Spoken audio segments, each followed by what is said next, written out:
Hola amigos, ¿cómo están? Yo soy René y esta es Teoría del Caos, mi videoblog de ensayos literarios y recetas de cocina. Mis amigos de Penguin Random House me enviaron este librito, muy delgadito como pueden ver, Moda, Fe y Fantasía, en la nueva física del universo de Roger Penrose, y es un libro el cual estoy comenzando a leer y tiene ideas muy interesantes y me está gustando mucho. Es un libro que, como podrán ver, tiene muchas matemáticas y muchas ecuaciones, y eso me lleva a pensar que es una pena que creo yo va a haber muchos lectores que disfrutarían mucho este libro, pero que quizá no le vayan a entender todo lo que deberían porque no van a entender las ecuaciones que hay ahí. Y eso me llenó un poco de tristeza porque no entiendo por qué hay muchos lectores a los cuales no les gustan las matemáticas. Y es por eso que decidí hacer este video ensayo para hablar de para qué sirven las matemáticas, pero específicamente para qué les sirven las matemáticas a los lectores. Así que, sin darle más vueltas al asunto, vamos a comenzar. ¡Atención! ¡Atención!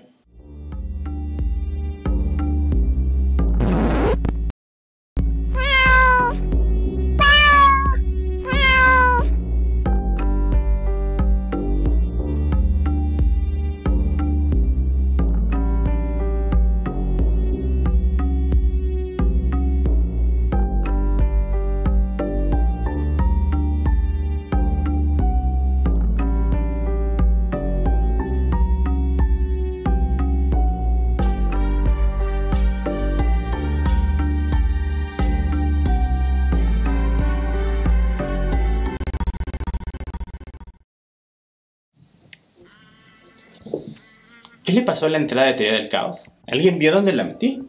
Hola, pues esto no estaba planeado, pero voy a grabar cómo hago mi primer intento de lomo a la naranja. No sabemos bien cómo vaya a quedar justo porque nunca lo he hecho, pero sospecho que me va a quedar delicioso, así que he decidido grabar para todos ustedes. Y así vamos a la cocina. Es una verdad universalmente reconocida que los físicos y los matemáticos son grandes lectores. Las más de las veces también son excelentes poetas y novelistas. Desafortunadamente lo contrario no es cierto.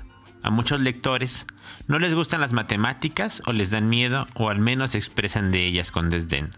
Más de uno de mis compañeros de letras, cuando descubrían que yo antes había estudiado ingeniería, me revelaban que habían elegido esa carrera porque no tenían nada de matemáticas. Para su mala suerte, letras hispánicas en la UNAM sí que tenía matemáticas, en filología y en semántica por ejemplo, por lo que no me sorprendía que era de las materias en las que había más reprobados. Por otro lado, otros se le apañaban para pasar las materias de literatura sin leer nada, así que quizá estoy exagerando mi postura. En lo que no quiero exagerar es en esto: no se puede ser un gran lector si no se entiende de matemáticas. Y no estoy hablando de cálculo vectorial, teoría de anillos o análisis de Fourier, sino de álgebra, estadística o geometría que te enseñan en la educación básica. Cosas como hacer una regla de 3, calcular una tangente o diferenciar un evento dependiente de uno independiente. No hablo de aplicar la fórmula de Leibniz, sino de resolver un sistema de ecuaciones lineales. Quizá debo aclarar que no me refiero a saber cómo hacer estas cosas porque sí, sino saber cuándo y cómo aplicarlas en tu vida cotidiana. ¿Pero qué tiene que ver esto con ser un buen lector? Quizás se lo pregunte alguno de ustedes. Yo leo 20 libros al mes, pero no te puedo aplicar una función trigonométrica ni en defensa propia, diría otro. Y quizá estos hipotéticos lectores hayan sido de esos niños que, después de recibir una calificación de reprobado en su examen de álgebra, le preguntaban airados al maestro: ¿y esto para qué me sirve?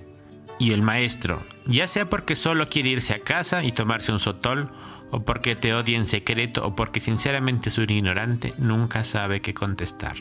Y tú, pequeño tirano que crees que has vencido al sistema, te sonríes al confirmar que las matemáticas no sirven de nada y puedes triunfar en el mundo sin ellas. Tampoco nos engañemos, se puede ser un analfabeta matemático y hacerle en grande en la vida. Se puede llegar a ser presidente de, digamos, México o Estados Unidos y ser anumérico, es decir, ser incapaz de aplicar conceptos matemáticos en tu vida cotidiana. Lo que no se puede es ser un gran lector. Se puede ser un lector prolífico, se puede ser un lector con potencial, pero nunca un lector experto. Y no es que las matemáticas solo sirvan para leer, sirven para muchas otras cosas. Para empezar, sirven para que no te hagan tonto. Dice un dicho popular que la lotería es un impuesto para la gente que no sabe matemáticas.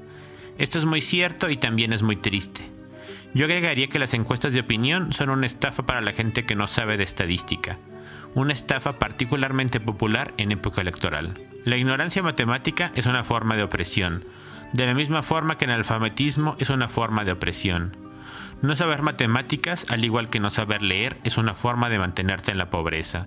Para decirlo de forma positiva, saber matemáticas nos hace libres. Además de eso, nos sirven para leer mejor. ¿Por qué? Porque las matemáticas son un ejercicio de imaginación pura.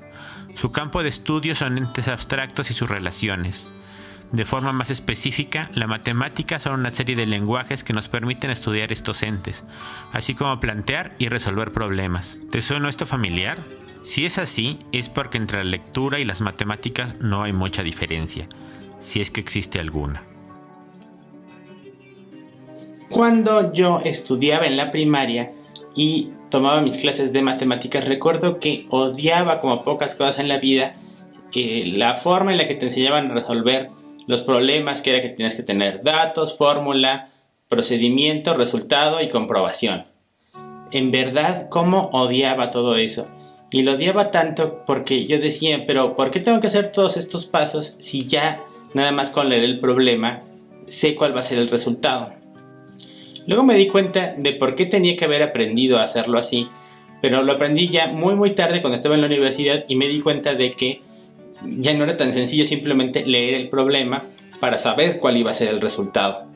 Y que tenía que aprender a desglosarlo en pasos y que como no lo aprendí a hacer en la primaria, pues tenía que empezar a hacerlo en la universidad.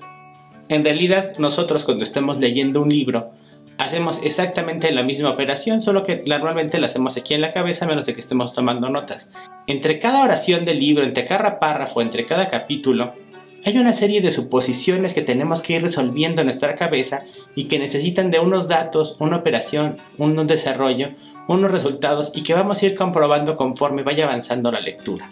Es decir, que al leer un libro lo estamos resolviendo de la misma forma en la que resolvemos una ecuación o un problema matemático. Y es por eso que hacer una cosa nos prepara para la otra.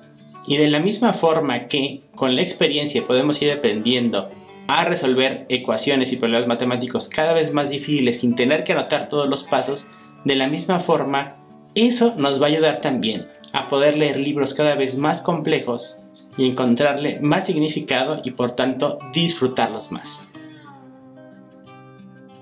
A diferencia de la lectura, nadie te dirá que las matemáticas son una pérdida de tiempo. Nadie duda de que saber matemáticas, al menos cierto tipo de matemáticas, puede hacerte rico.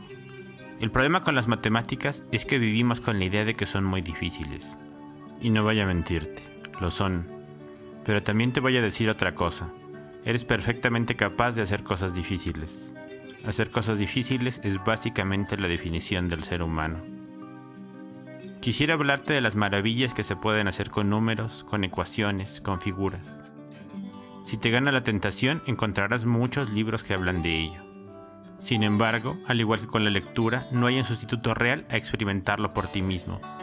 Puedes leer cientos de libros sobre el Ulises de James Joyce, pero ninguno te dará la experiencia de leer a James Joyce. Lo mismo pasa con las matemáticas. Puedes leer mucho sobre matemáticas, pero eso no se acerca a la experiencia de resolver un problema, siquiera el más sencillo. Borges escribió: sea lo que fuere, la imaginación y las matemáticas no se contraponen. Se complementan como la cerradura y la llave. Nos han vendido la idea de que las matemáticas son frías, pero también nos han vendido la idea de que la lectura es aburrida. Ambas ideas son falsas. Nos han vendido la idea de que la lectura abre puertas a otros mundos y a otras formas de pensar. Lo mismo es cierto de las matemáticas. Nos han vendido la idea de que hay una separación entre las humanidades y las ciencias duras. Esta idea no solo es falsa, sino que también es muy reciente. Para los antiguos griegos, la música, la poesía y las matemáticas y la filosofía estaban interconectadas. Newton era teólogo, médico, matemático y alquimista. Tesla era un magnífico escritor de ciencia ficción que tenía la impresionante capacidad de construir lo que otros solo podían imaginar. No hay en realidad diferencia entre leer un libro y resolver una ecuación. Si puedes hacer uno, puedes resolver la otra. Si falla una, está fallando la otra, incluso si no nos damos cuenta, especialmente si no nos damos cuenta. Sobre el tema de la falsa frialdad de las matemáticas y de la física, no he encontrado mejor refutación que un cuento de Mark C. Daniel Levski que se llama All the Nights of Midnight, el cual afortunadamente está en línea y voy a dejarles un enlace en la descripción del video. Y con esto voy a terminar este video ensayo, no sin antes recordarles que si les gustó este video, me regalaron un like. Por cada like que le dan a este video, un niño le pierde el miedo a los payasos. Pero todavía más que un like, les agradecería muchísimo que me dejaran un comentario. Me encantaría saber cuál es su relación con las matemáticas. ¿Les gustan? ¿Les disgustan? ¿Les tienen miedo? ¿Cuál es su parte favorita de las matemáticas? Pero, si no saben qué comentario dejar y solamente me quieren hacer saber que llegaron hasta el final de este video, siempre pueden escribir: no hay desliz que dure 100 años, ni locura que lo aguante. Y eso es todo. Nos vemos la próxima semana con más Teoría del Caos. Atención, 3, 8, 9, 5, 9. No se preocupen, no le ha pasado nada a la entrada de Teoría del Caos, sigue ahí. Solamente que quería enseñarles el book trailer de 9 poetas que le temen a los payasos, que es este libro que tengo en las manos. Y que es el primero de, esperemos, varios libros del colectivo editorial del que formo parte, que se llama Mamacita Ediciones. El libro ya está de venta en internet, pueden encontrar el link para comprarlo en la descripción del video. Y ya les contaré pronto mucho más sobre este libro. Los quiero mucho, coman frutas y verduras y lean poesía.